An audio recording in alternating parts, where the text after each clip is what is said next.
tellement de moments sur les départs, d'excitation intense, évidemment à l'arrivée, et que le bateau soit bien classé ou pas bien classé, à la limite c'est pas grave, c'est l'exploit sportif qui compte et c'est le fait que le marin se soit donné à fond.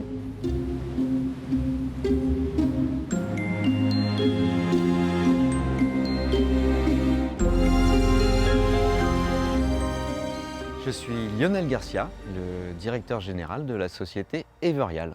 Everial est une société familiale qui a pour activité l'externalisation des archives des entreprises, archives papier, et qui a évolué dans son métier sur le digital. Everial sponsorise un bateau, un voilier de course, qui est un classe 40. Donc un classe 40, c'est 40 pieds, c'est un petit peu plus de 12 mètres. On a comme skipper aujourd'hui un jeune homme qui s'appelle Stanislas Turet, qui est assez brillant et qui a un avenir prometteur avec Everial. On s'est lancé dans le sponsoring de la voile il y a maintenant 5 ans. En surfant sur Facebook, j'ai croisé la vidéo d'une jeune navigatrice qui s'appelle Clarisse Kremer et qui, dans un espèce de sketch avec une amie, interpellait.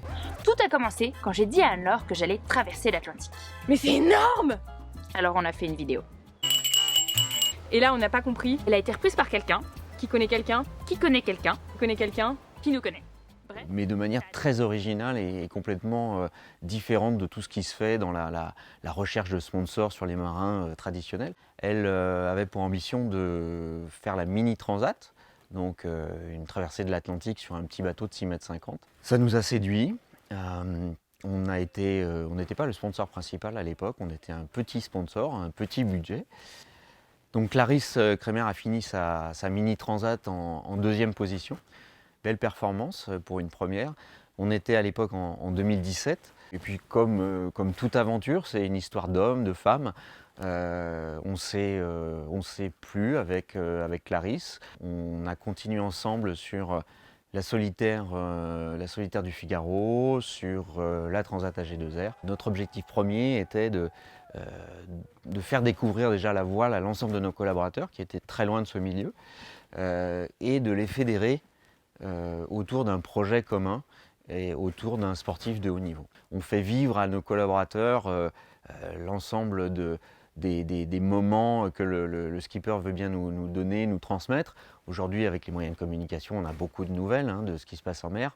On retranscrit une position, il y a des cartographies généralement produites par les organisateurs de courses, donc ça permet à l'ensemble des collaborateurs de suivre en direct les évolutions des différents bateaux, mais surtout du bateau de l'entreprise.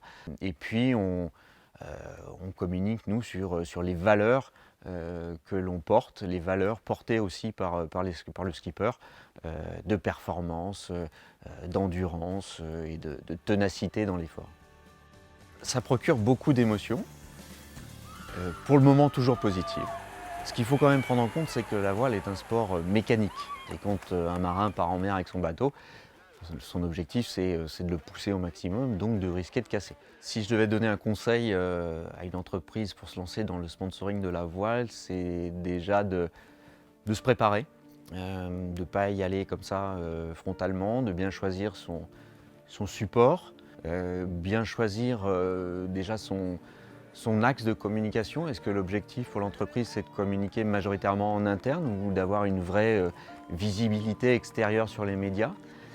Et surtout de ne pas oublier que le seul budget lié au bateau ne suffit pas à avoir un succès et qu'il faut rajouter un petit budget quand même autour du bateau sur le fait de communiquer, que ce soit en interne ou en externe, et l'organisation de tous les événements qui vont avec.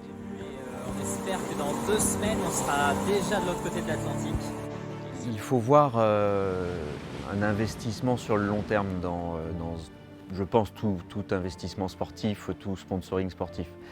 La voile plus particulièrement, c'est un retour sur investissement qui est difficile à mesurer d'un point de vue financier, mais qui d'un point de vue humain est très visible dans la capacité à entraîner les collaborateurs dans l'aventure. Et ça, on le voit au quotidien.